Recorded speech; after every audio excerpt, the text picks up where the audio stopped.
കാത്തിരുന്ന കശ്മീർ ട്രിപ്പ് ഇന്നത്തോടെ തീരുകയാണ്. നാളെ ഞങ്ങൾ നാട്ടിലോട്ട് തിരിച്ചു പോകും. ഞങ്ങളെ യാത്ര അയക്കാനെന്നുള്ള രീതിയിൽ അവസാന ദിവസമായപ്പോൾ മഴയും എത്തി. ഇനി അടുത്ത യാത്ര പോകുന്നത് വരെയുള്ള കാത്തിരിപ്പാണ് ഏറ്റവും രസം.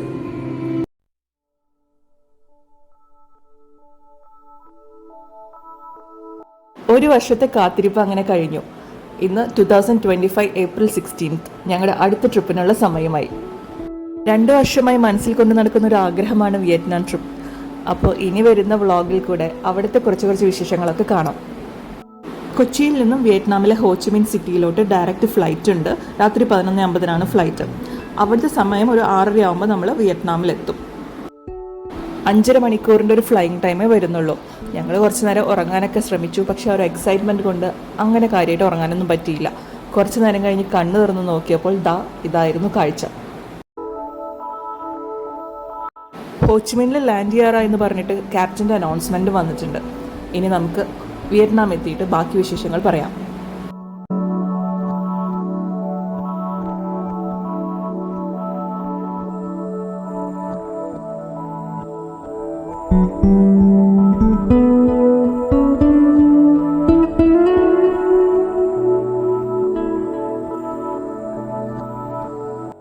ഒരു ലേഡീസ് ഓൺലി ട്രാവൽ ഗ്രൂപ്പിൻ്റെ കൂടെയാണ് ഞങ്ങളുടെ വിയറ്റ്നാം യാത്ര.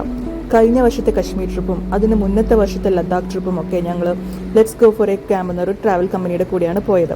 അപ്പോൾ അവിടുത്തെ എക്സ്പീരിയൻസ് ഒക്കെ അടിപൊളിയായിരുന്നു. അതുകൊണ്ട് തന്നെ ഇത്തവണത്തെ വിയറ്റ്നാം ട്രിപ്പിലും ഞങ്ങൾ ലെറ്റ്സ് ഗോ ഫോർ എ ക്യാമ്പിനെയാണ് ട്രാവൽ പാർട്ട്ണറായിട്ട് ചൂസ് ചെയ്തത്. 20 ലേഡീസ് ഇൻക്ലൂഡ് ചെയ്യുന്ന ഒരു ഗ്രൂപ്പാണിത്. ഇതിൽ 4 പേരെ എനിക്ക് പേഴ്സണലി അറിയാം. ബാക്കി എല്ലാവരും ഞാൻ ആദ്യമായിട്ടാണ് കാണുന്നതും പരിചയപ്പെടുന്നതൊക്കെ. ഇന്ത്യയുടെ തന്നെ പല ഭാഗത്തു നിന്നും വന്നിട്ടുള്ള ഒരു ഗ്രൂപ്പാണിത്. എല്ലാവരും ഭയങ്കര എക്സൈറ്റഡ് ആണ്. 7 nights and 8 days ഒരു വിയറ്റ്നാം പാക്കേജാണിത്. ലെറ്റ്സ് ഗോ ഫോർ എ ക്യാമ്പിൻ്റെ വെബ്സൈറ്റ് ലിങ്കും അതുപോലെ ഫോൺ നമ്പറൊക്കെ ഞാൻ ഡിസ്ക്രിപ്ഷനിൽ കൊടുക്കാം. താല്പര്യമുള്ളവർ അവരെ കോൺടാക്ട് ചെയ്തിട്ടുണ്ടെങ്കിൽ ഡീറ്റെയിൽസ് കിട്ടും. നമ്മൾ ഈ ട്രിപ്പ് സൗത്ത് വിയറ്റ്നാമിലെ ഹോച്ചിമിനിൽ നിന്നാണ് സ്റ്റാർട്ട് ചെയ്യുന്നത്. ഇതിനുശേഷം നമ്മൾ സെൻട്രൽ വിയറ്റ്നാമിലെ ഹൊയാനിൽ പോകുന്നുണ്ട്. അതിനുശേഷം നോർത്ത് വിയറ്റ്നാമിലെ ഹനോയിലും പോകുന്നുണ്ട്. ഇത് ഡെയ്സി, വിയറ്റ്നാമിൽ നിന്നുള്ള നമ്മുടെ ടൂർ കോർഡിനേറ്റർ ആണ്. ഇനിയുള്ള 2 ദിവസങ്ങളിൽ ഡെയ്സി നമ്മുടെ കൂടെ ഉണ്ടാവും. എയർപോർട്ടിൽ നിന്നും പുറത്തിറങ്ങിയപ്പോൾ കേരളത്തിലാണോ എന്നൊരു നിമിഷം ചിന്തിച്ചുപോയി. കാരണം എല്ലായിടത്തും കണിക്കൊന്ന നല്ല പോലെ പൂത്തു നിൽക്കുന്നുണ്ട്.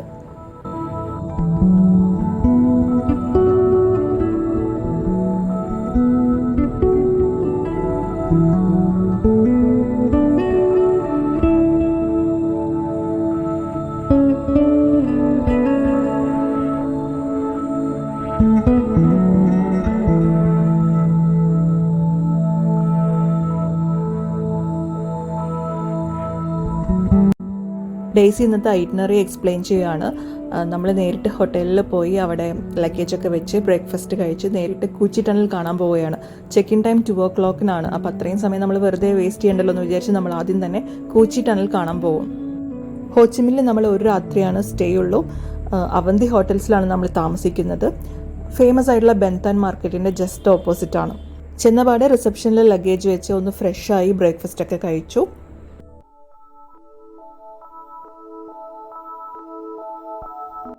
ഇത് Sonia let's go for A camp arrange ചെയ്ത് തന്നിട്ടുള്ള അവരുടെ മലയാളി കോർഡിനേറ്റർ ആണ്.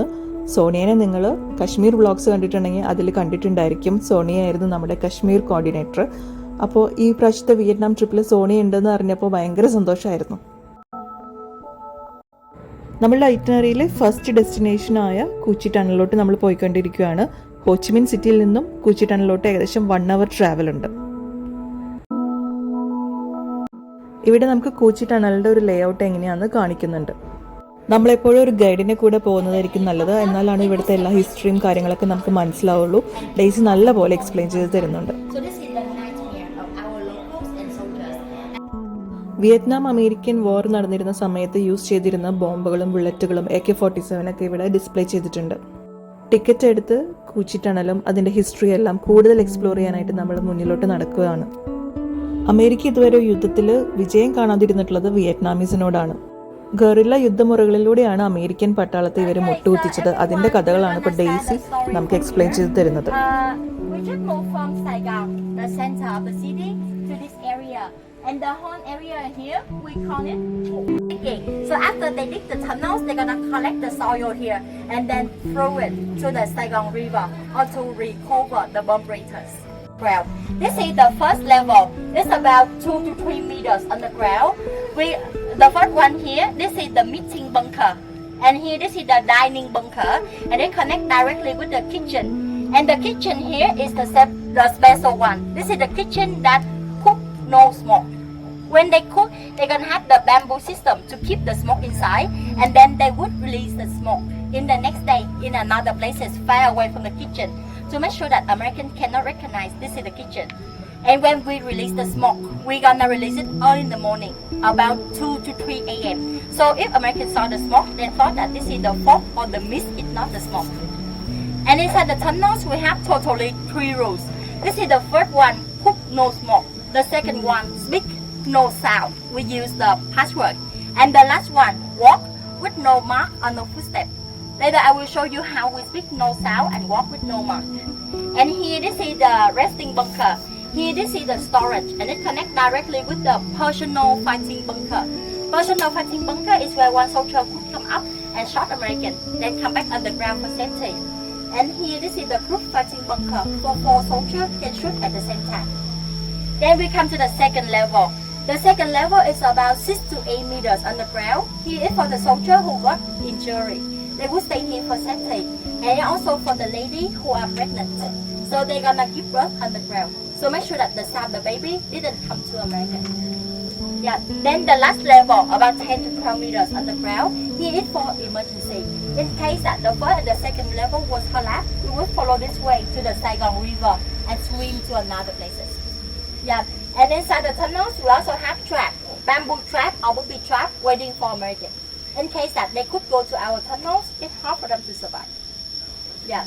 Okay, everyone. 200 കിലോമീറ്റർ ദൂരമുള്ള ഈ ഒരു ടണലിലെ കുറച്ച് സ്ഥലങ്ങളിൽ മാത്രമാണ് ടൂറിസ്റ്റിന് അലൗഡ് ആയിട്ടുള്ളൂ. ഇത് ശരിക്കും ഒരു കാടിന് നടുവിലാണെന്ന് തന്നെ പറയാം. In the jungle, secret entrance. So you can say in the past, if you want to go through the tunnels, you have to go through the secret entrance like this. ആ പലക കൊണ്ടൊന്ന് മൂടി അതിൻ്റെ മേലെ കുറച്ച് കരിയിലിട്ടിട്ടുണ്ടെങ്കിൽ ഇവിടെ ഒരു ടണലുള്ള കാര്യം ആർക്കും അറിയാൻ പറ്റില്ല. വിസിറ്റേഴ്സിന് ഇതെങ്ങനെയാണ് വർക്കൗട്ട് ആവണമെന്നുള്ളത് എക്സ്പീരിയൻസ് ചെയ്യാൻ പറ്റും. ഞങ്ങളിൽ കുറച്ച് പേര് അത് ട്രൈ ചെയ്തു.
അമേരിക്കൻ സോൾജേഴ്സായിട്ട് ഫൈറ്റ് ചെയ്യാനായിട്ട് ടണലിൻ്റെ പുറത്തോട്ട് എങ്ങനെയാണ് വരുന്നതെന്നും എങ്ങനെയാണ് പോകുന്നതെന്നൊക്കെയാണ് ഡെയ്സി എക്സ്പ്ലെയിൻ ചെയ്യുന്നത്. രൂപം കൊണ്ട് വിയറ്റ്നാമീസ് ചെറുതായതുകൊണ്ട് ഈ തരംഗത്തിൻ്റെ ഉള്ളിൽ കൂടെ നൂർന്നിറങ്ങാനും കയറാനൊക്കെ അവർക്ക് എളുപ്പമായിരുന്നു. ടണലിൻ്റെ ഉള്ളിൽ ഇവരുടെ ഡ്രസ്സിങ് സ്റ്റൈലാണ് ഇവിടെ കാണിച്ചിരിക്കുന്നത്. ഇൻസെക്ട്സ് ബൈറ്റ്സ് ഒന്നും കിട്ടാതിരിക്കുവാനായിട്ട് ഒരു ഷോൾ കൊണ്ടുള്ള പ്രൊട്ടക്ഷനും കൂടെ കാണാം. ഇത് നമുക്ക് കാണുമ്പോൾ ഒരു ചിതൽപുറ്റായിട്ട് കാണും. ഇതുപോലെ ഒരുപാട് ചിതൽപുറ്റ് ഈ ഒരു കാടിനുള്ളിൽ കാണാം. ഇതെന്താണെന്ന് വെച്ചാൽ ടണലിലേക്കുള്ള എയർ വെന്റിലേഷന് വേണ്ടിയിട്ടുള്ളതാണ്. ഈ ചെറിയ ഹോൾസിലൂടെയുള്ളതാണ് എയർ വെന്റിലേഷൻ നടക്കുന്നത്.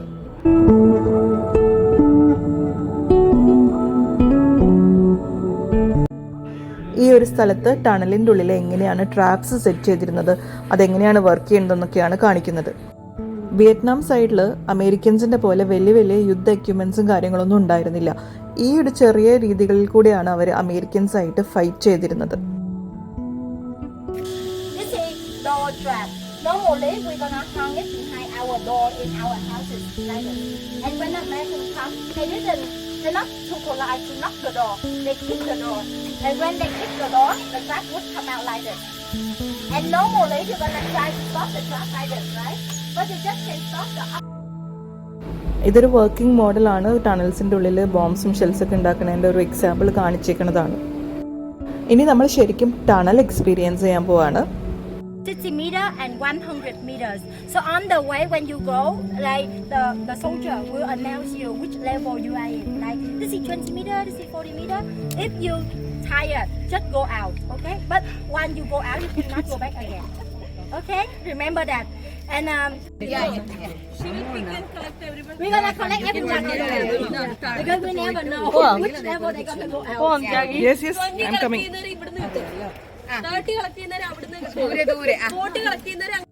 ക്ലോസ്ട്രോഫോബിക് ആയിട്ടുള്ള ആൾക്കാർ പോകാതിരിക്കുന്നതാണ് നല്ലത്. ഈ ടണൽ പല പല ലെവൽസിലായിട്ടാണ് 20 മീറ്റേഴ്സ്, 40 മീറ്റേഴ്സ്, 60 മീറ്റേഴ്സ്, അങ്ങനെ 20 മീറ്റേഴ്സ് കഴിഞ്ഞ ഒരു എക്സിറ്റ് ഉണ്ട്, 40 മീറ്റേഴ്സ് കഴിഞ്ഞ വേറൊരു എക്സിറ്റ് ഉണ്ട്. അപ്പോൾ നമുക്ക് എപ്പോൾ എക്സിറ്റ് അടിക്കണമെന്ന് വെച്ചാൽ നമുക്ക് പുറത്തോട്ട് വരാം. ആദ്യത്തെ ലെവലിലോട്ട് പോകുമ്പോൾ നമുക്കൊന്ന് കുനിഞ്ഞായിരിക്കും പോകേണ്ടി വരാം. നെക്സ്റ്റ് ലെവലിലോട്ട് എത്തുമ്പോൾ നമുക്കൊന്ന് ഒരു സ്ക്വാഡ് പൊസിഷനിലൊക്കെ പോകേണ്ടി വരും. അപ്പോൾ നമുക്ക് വയ്യാതാവുമ്പോൾ പുറത്തേക്ക് ഇറങ്ങാം, അല്ല കംപ്ലീറ്റ് ചെയ്യേണ്ടവർക്ക് ഫുള്ള് കംപ്ലീറ്റ് ചെയ്തിട്ട് പുറത്തേക്ക് ഇറങ്ങാം. ഞാൻ സെക്കൻഡ് ലെവലിലായപ്പോൾ പുറത്തോട്ട് ഇറങ്ങി. ഇവിടെ 1 മിനിറ്റ് സ്പെൻഡ് ചെയ്തപ്പോൾ തന്നെ നമുക്കൊരു വല്ലാത്ത വീർമുട്ടലാണ് ഫീൽ ചെയ്തത്. അപ്പോൾ ഇതിൽ മാസങ്ങളോളം കഴിഞ്ഞ ആളുകളുടെ സ്ഥിതി എന്തായിരിക്കും?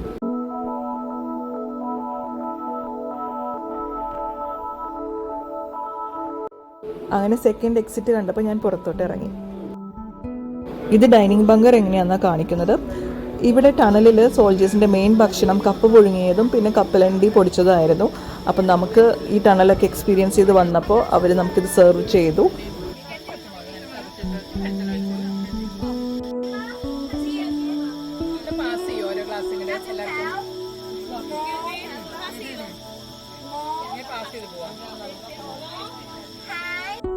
ഗ്രൂപ്പായി പതുക്കെ പതുക്കെ ഇൻട്രാക്ട് ചെയ്ത് വരുവാണ്. പരിചയപ്പെട്ടിടത്തോളം എല്ലാവരും അടിപൊളി വൈബാണ്, സെറ്റാണ്. ഇനി നമ്മൾ ഹോച്ചിമിൻ സിറ്റിയിലോട്ട് തിരിച്ചു പോവുകയാണ്. കൂച്ചി ടണലിനെ കുറിച്ച് കൂടുതൽ അറിയണമെന്നുണ്ടെങ്കിലും ഹിസ്റ്ററി അറിയണമെന്നുണ്ടെങ്കിലും ഒക്കെ ഒരുപാട് വ്ളോഗ്സും അതുപോലെ ഗൂഗിളിൽ നോക്കിയിട്ടുണ്ടെങ്കിൽ കുറേ റൈറ്റപ്സൊക്കെ കാണാൻ പറ്റും. അപ്പോൾ അത് ഇൻട്രസ്റ്റ് ആയിട്ടുള്ള ആൾക്കാർക്ക് അതൊക്കെ വായിക്കാം.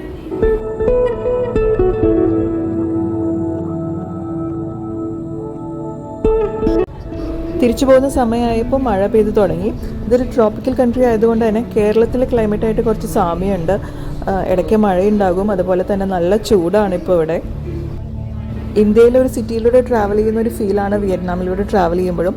ഇന്ത്യയെ പോലെ തന്നെ ഒരു ഡെവലപ്പിംഗ് കൺട്രിയാണ് വിയറ്റ്നാം. നേരെ ഹോട്ടലിൽ പോയി ചെക്ക് ഇൻ ചെയ്യണം. അതിനുശേഷം നമ്മൾ വേഗം തന്നെ ബെൻതാൻ മാർക്കറ്റ് വിസിറ്റ് ചെയ്യുന്നുണ്ട്. നമ്മുടെ ഹോട്ടലിന് ജസ്റ്റ് ഓപ്പോസിറ്റ് ആണ്. അവിടെ ഷോപ്സൊക്കെ രാത്രി 7:30 ആകുമ്പോഴത്തേക്ക് അടയ്ക്കും. അപ്പോൾ അതാ നമ്മൾ റൂമിൽ വന്നു, ലഗേജൊക്കെ വെച്ചു. നമുക്ക് അടിപൊളി റൂമാണ് കിട്ടിയിരിക്കുന്നത്. ഇതിനുശേഷം നമ്മൾ ബെൻതാൻ മാർക്കറ്റിലോട്ട് പോകും.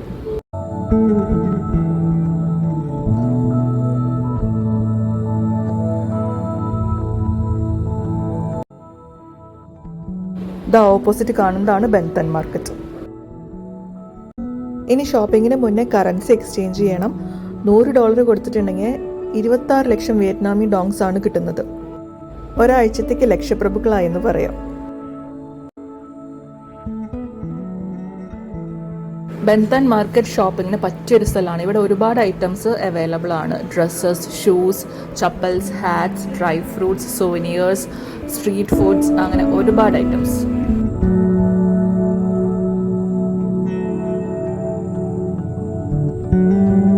മിക്ക ഷോപ്സിലും ലേഡീസ് ആണ് അത് മാനേജ് ചെയ്യണത്. അവരുടെ ഒരു ബിസിനസ് ആൻഡ് മാർക്കറ്റിംഗ് സ്കിൽസ് വേറൊരു ലെവലാണ്.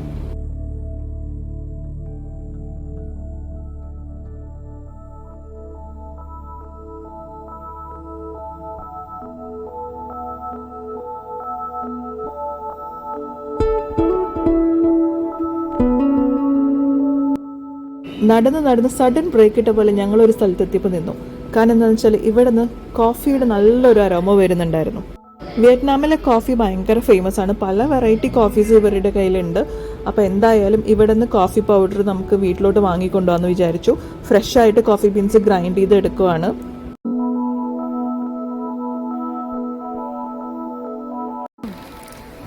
Medium. Strong. Okay. ഇവർ നമുക്ക് 3 to 4 ടൈപ്സ് കോഫി ടേസ്റ്റ് ചെയ്യാനായിട്ട് തന്നു. വിയറ്റ്നാമി കോഫി, ചോക്ലേറ്റ് കോഫി, പിന്നെ കോക്കനട്ട് കോഫി, ഇതൊക്കെയാണ് നമ്മൾ ടേസ്റ്റ് ചെയ്തത്. അതിൽ കോക്കനട്ട് കോഫി ആയിരുന്നു best.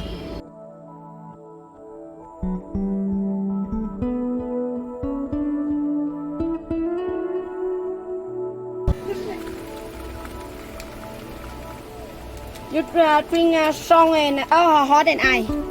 Hot. You try strong and medium. Medium. This is You try it a little more. okay. This one is chocolate coffee, right? Yes.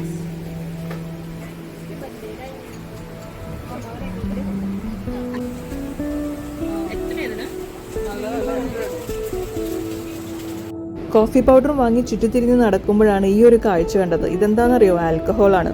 പാമ്പും തേളും പഴുതാരും ഒക്കെ ഇട്ട് വെച്ചിട്ടുള്ള ഒരു ലിക്കർ. ഇവിടെ പൂമ്പാറ്റ, പഴുതാര, തേള്, പല്ലി ഇതിനെയൊക്കെ ഒന്ന് ഫ്രെയിം ചെയ്ത് വെച്ചിരിക്കുന്നത് കാണാം. പിന്നെ കുറച്ച് ദൂരം നടന്നപ്പോൾ സ്ട്രീറ്റ് ഫുഡ്സിന്റെ ഒരു ഏരിയയിലെത്തി. വിശക്കുന്നുണ്ടായിരുന്നു. അപ്പോൾ എന്തെങ്കിലും വിയറ്റ്നാമി ഫുഡ് ട്രൈ ചെയ്യാമെന്ന് വിചാരിച്ചു.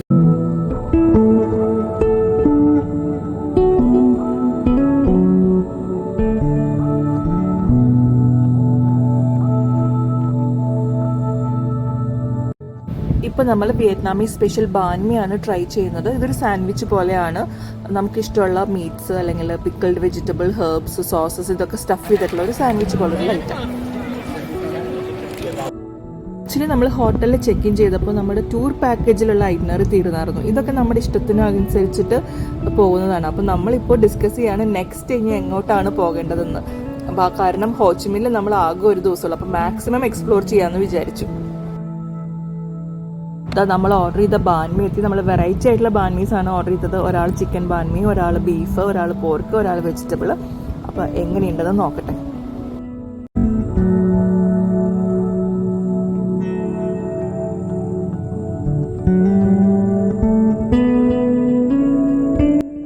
ഫുഡൊക്കെ കഴിച്ച് ഞങ്ങളൊരു ഒറ്റ ഓട്ടമായിരുന്നു. എങ്ങോട്ടാണെന്നറിയോ? ഹോച്ചിമിൻ സിറ്റിയിലെ ഒപ്പേര ഹൗസിൻ്റെ അടുത്തേക്ക്. അതെന്തിനാണെന്നറിയോ? സിറ്റി നൈറ്റ് ബസ് ഡ്രൈവിന് പോകാനായിരുന്നു. ഹോച്ചിമിനിൽ എത്തിയിട്ട് ഇത് മിസ്സായിട്ടുണ്ടെങ്കിൽ അത് വലിയൊരു നഷ്ടം തന്നെയായിരിക്കും.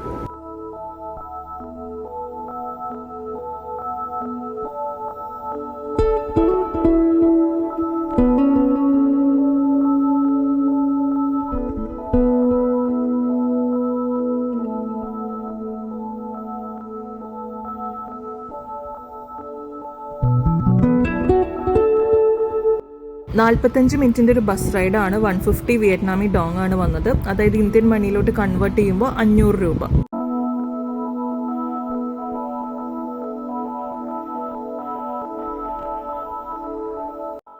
എല്ലാവർക്കും ഏത് സൈഡിലോട്ടാണ് നോക്കേണ്ടതെന്നൊരു കൺഫ്യൂഷനാണ്. സിറ്റിയൊക്കെ ലൈറ്റ് ചെയ്ത് അത്രയും ബ്യൂട്ടിഫുൾ ആണ് കാണാനായിട്ട്.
സൂപ്പർബായിട്ടുള്ളൊരു ബസ് റൈഡായിരുന്നു.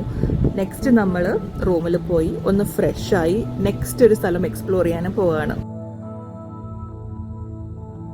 നമ്മുടെ ഹോട്ടലിൽ തൊട്ടടുത്തടുത്തായി കുറേ കുട്ടി ഷോപ്പുകളുണ്ട്. അപ്പോൾ അവിടെ നിന്ന് ജ്യൂസും കുടിച്ച് ഫ്രണ്ട്സിനെയും വെയിറ്റ് ചെയ്തിരിക്കുവാണ്. ഞങ്ങൾ നെക്സ്റ്റ് പോകുന്നത് നമ്മുടെ ഹോട്ടലിൽ നിന്നും 1 കിലോമീറ്റർ ദൂരത്തിൽ ഒരു വാക്കിംഗ് സ്ട്രീറ്റ് ഉണ്ട്, ബുയ് വിയാൻ വാക്കിംഗ് സ്ട്രീറ്റ്. അപ്പോൾ അങ്ങോട്ടാണ് നമ്മൾ അടുത്തത് പോകുന്നത്.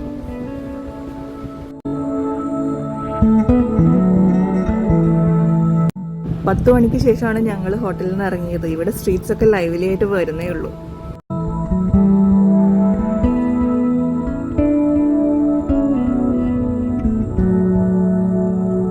ഗൂഗിൾ മാപ്പ് ഉള്ളതുകൊണ്ട് നമുക്ക് ഡെസ്റ്റിനേഷനെ കുറിച്ച് ഒരു കൺഫ്യൂഷനും ഇല്ല. ടാക്സി ഒന്നും വിളിക്കേണ്ട ആവശ്യമില്ല. നമ്മൾ നടക്കാൻ തന്നെ വിചാരിച്ചു. അങ്ങനെ നടന്നു പോകുമ്പോൾ ഇവിടെ ഒരു പാർക്ക് കണ്ടു. ഇത് ഡോഗ്സിന് വേണ്ടിയിട്ടുള്ള ഒരു പാർക്കാണ്.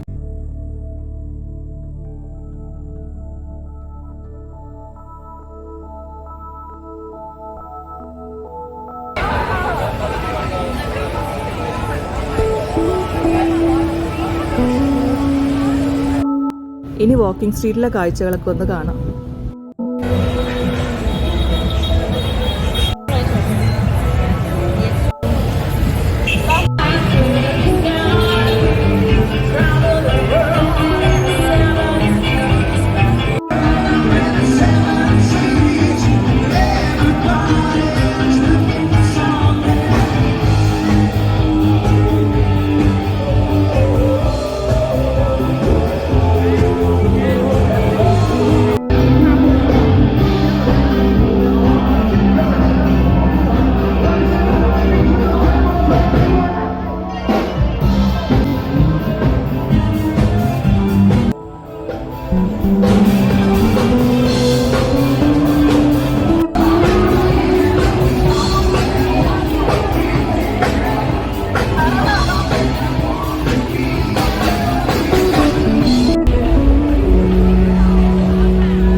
ലേഡീസിന് ഒറ്റയ്ക്ക് വരുവാനാണെങ്കിലും ഇവിടെ സേഫ് ആണ്, വേറെ പ്രശ്നങ്ങളൊന്നുമില്ല.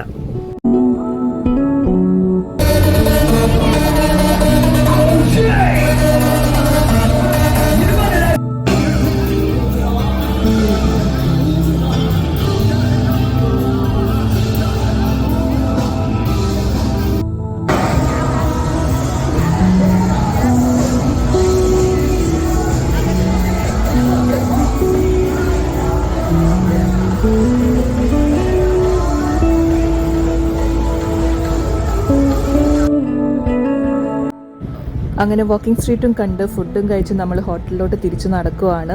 ഡേ 1 അങ്ങനെ കഴിഞ്ഞു. ഇനി നാളെ നമുക്ക് വേണ്ടി എന്തൊക്കെ അഡ്വഞ്ചേഴ്സ് ആണ് വെയിറ്റ് ചെയ്തിരിക്കുന്നത് നമുക്ക് കാണാം. Good morning. നല്ല പോലൊക്കെ ഒന്ന് ഉറങ്ങി ഫ്രഷ് ആയിട്ടുണ്ട്. ഇന്ന് നമുക്ക് ഹാഫ് ഡേ ഹോച്ചിമിൻ സിറ്റി ടൂറാണ് വരുന്നത്. അപ്പോൾ അതിന് മുന്നേ ഭക്ഷണമൊക്കെ കഴിച്ചൊന്ന് ചാർജ് ആവണ്ടേ.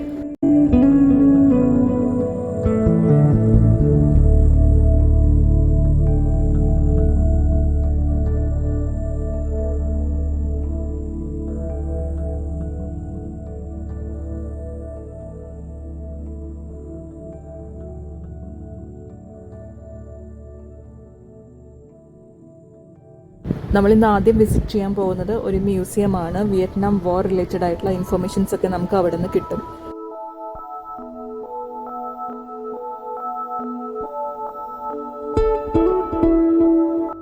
ഇവിടെ first Indo China war and Vietnam war related ആയിട്ടുള്ള എക്സിബിറ്റ്സ് ആണ് വെച്ചിരിക്കുന്നത്. ഓരോ റൂമും ഓരോ തീമിലായിട്ടാണ് സെറ്റ് ചെയ്തിരിക്കുന്നത്. ഇത് വരുന്നത് ടൈഗർ കേജസ് ആണ്. സൗത്ത് വിയറ്റ്നാമി ഗവൺമെൻറ്റ്സ് അവരുടെ പൊളിറ്റിക്കൽ പ്രിസണേഴ്സിനെ എങ്ങനെയാണ് തടവിൽ വെച്ചിരുന്നത്, എന്തൊക്കെ പനിഷ്മെൻറ്റ്സും ഹരാസ്മെൻറ്റ്സും ആണ് കൊടുത്തിരുന്നതെന്നൊക്കെ ഇവിടെ ഡിസ്പ്ലേ ചെയ്തിട്ടുണ്ട്.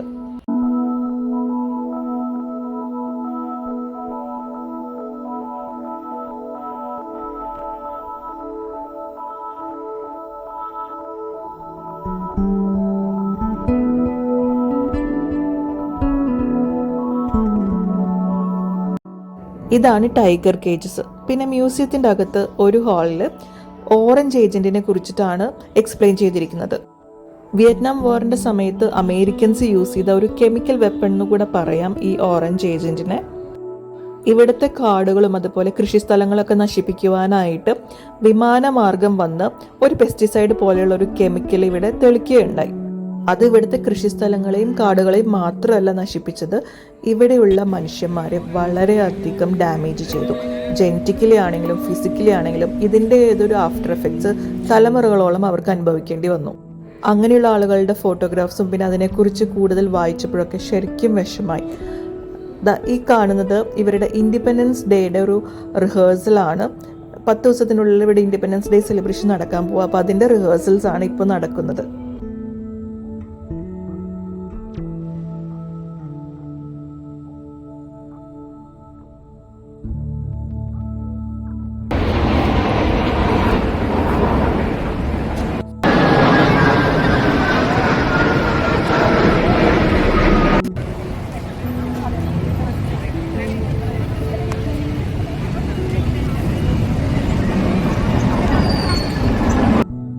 മ്യൂസിയം വിസിറ്റ് ചെയ്യാനായിട്ട് കുറേ പൊടി കുഞ്ഞുങ്ങൾ വന്നിട്ടുണ്ട്. ഇൻഡിപെൻഡൻസ് ഡേ വരുവാണല്ലോ, അപ്പോൾ അതിനെക്കുറിച്ചൊക്കെ പഠിപ്പിക്കുവാനായിട്ടായിരിക്കും ഇവരിവിടെ കൊണ്ടുവന്നിട്ടുള്ളത്.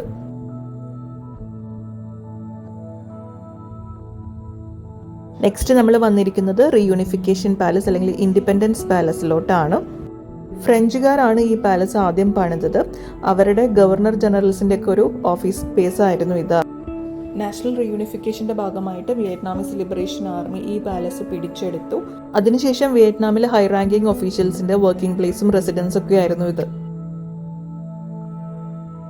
ഓരോ റൂമും ഓരോ പർപ്പസിന് വേണ്ടിയിട്ടുള്ളതാണ്. അതെന്താന്ന് ഇവിടെ എക്സ്പ്ലെയിൻ ചെയ്തിട്ടുണ്ട്.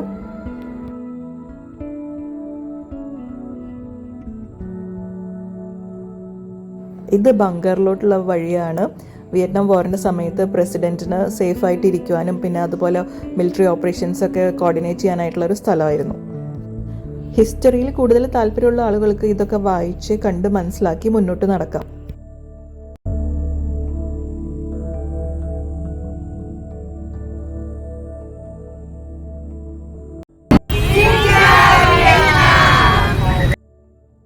ഹലോ വിയറ്റ്നാം എന്നാണ് കേട്ടോ ഞങ്ങളിപ്പോൾ പറഞ്ഞത്. നെക്സ്റ്റ് നമ്മൾ പോകുന്നത് ഇവിടുത്തെ സെൻട്രൽ പോസ്റ്റ് ഓഫീസ് കാണുവാനായിട്ടാണ്. ഈ ഒരു ബിൽഡിംഗ് ഫ്രഞ്ച് ആർക്കിടെക്ചർ രീതിയിലാണ് ചെയ്തിരിക്കുന്നത്.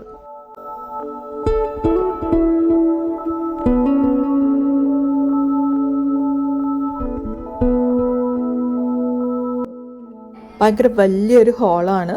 ഇതിൻ്റെ 2 സൈഡിലും ഷോപ്പുകളുണ്ട്. അതിൽ നമുക്ക് പോസ്റ്റ് കാർഡ്സും സുവനീഴ്സും ഒക്കെ അവൈലബിൾ ആയിരിക്കും.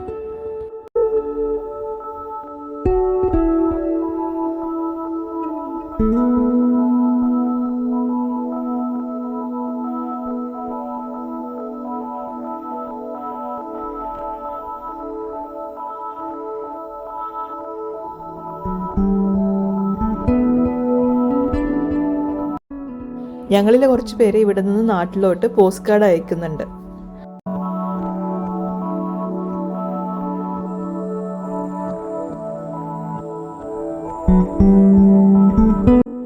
ഇദ്ദേഹമാണ് president Ho Chi Minh, first president of democratic republic of Vietnam. 1945 മുതൽ 1969 വരെ ഇദ്ദേഹമായിരുന്നു ഇവിടുത്തെ പ്രസിഡന്റ്. വിയറ്റ്നാം ഇൻഡിപെൻഡൻസിനൊക്കെ വേണ്ടി ഹോച്ചിമിൻ്റെ കോൺട്രിബ്യൂഷൻസ് ഒക്കെ വലുതാണ്. അപ്പോൾ ഈ ഒരു സിറ്റി ഇദ്ദേഹത്തിൻ്റെ പേരിലാണ് അറിയപ്പെടുന്നത് തന്നെ. പോസ്റ്റ് ഓഫീസ് കണ്ടിറങ്ങി ഞങ്ങൾ നേരെ ബെൻതൻ മാർക്കറ്റിൻ്റെ അടുത്തേക്കാണ് പോയത്. ചൂടത്തുള്ള സിറ്റി ടൂറൊക്കെ കഴിഞ്ഞ് ഒന്ന് റിലാക്സ് ചെയ്യാനായിട്ട് അടുത്തുള്ളൊരു കഫേയിൽ കയറി. എന്നിട്ട് ഞങ്ങൾ കോക്കനട്ട് കോഫി ഓർഡർ ചെയ്തു. നല്ല തണുത്ത കോക്കനട്ട് കോഫി കിട്ടിയപ്പോൾ ഭയങ്കര ആശ്വാസമായിരുന്നു. പിന്നെ ഞങ്ങളൊരു ടിറാമിസു ഓർഡർ ചെയ്തു. ഇതുവരെ കഴിച്ചിട്ടുള്ള ടിറാമിസുവിലെ വൺ ഓഫ് ദ ബെസ്റ്റ് എന്ന് തന്നെ പറയാം.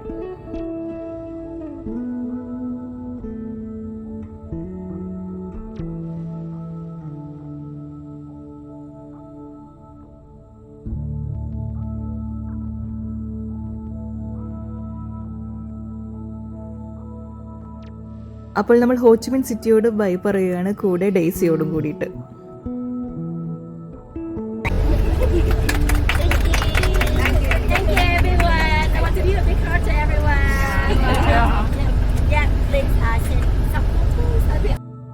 നമ്മളിപ്പോൾ ഹോച്ചിമിൻ സിറ്റിയിൽ നിന്നും ദനാങ്ങിലോട്ട് പോവുകയാണ്. അതിനുവേണ്ടി ഹോച്ചിമിൻ എയർപോർട്ടിലെത്തി. പക്ഷേ ഇവിടെ സീൻ കോൺട്രയാണ് മക്കളെ. കാരണം എന്താണെന്നറിയോ, നമ്മൾ ഫ്ലൈറ്റ് ബുക്ക് ചെയ്തതിന് ശേഷം 3 പ്രാവശ്യമെങ്കിലും ഇവർ ടൈം ചേഞ്ച് ചെയ്തിട്ടുണ്ട്. ഡിലേ ആക്കി വന്നു.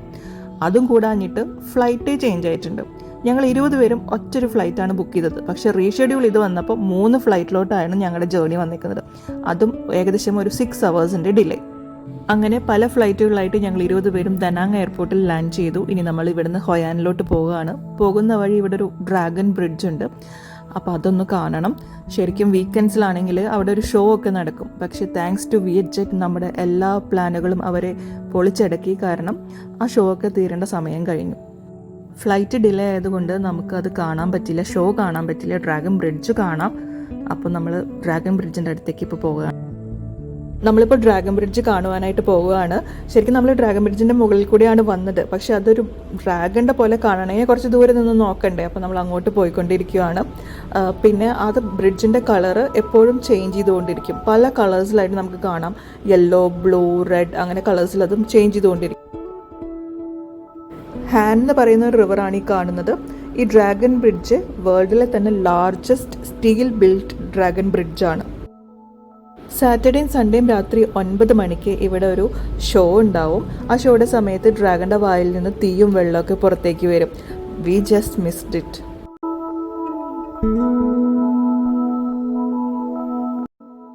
Very lively and vibrant place. Next time Vietnam വരുമ്പോൾ ഈ ഷോ എന്തായാലും കാണണം. അതുപോലെ ഈ റിവർ സൈഡിൽ കുറേ സമയം സ്പെൻഡ് ചെയ്യണം.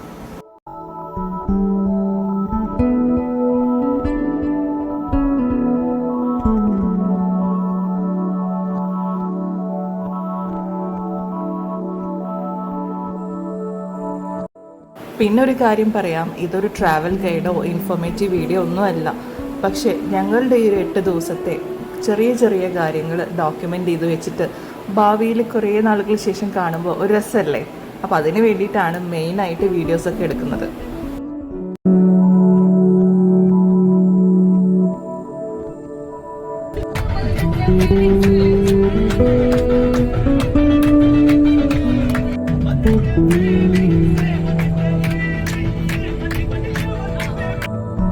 വിയറ്റ്നാമിൽ നിന്നുള്ള ആദ്യത്തെ വീഡിയോ ഇവിടെ അവസാനിക്കുകയാണ്. ഇനിയും 5-6 വീഡിയോസ് വരാനുണ്ട്. അപ്പോൾ എല്ലാവരും കാണണം, അഭിപ്രായങ്ങൾ പറയണം, ഫ്രണ്ട്സും ഫാമിലിയൊക്കെ ആയിട്ട് ഷെയർ ചെയ്യണം. Thanks for watching. Bye bye.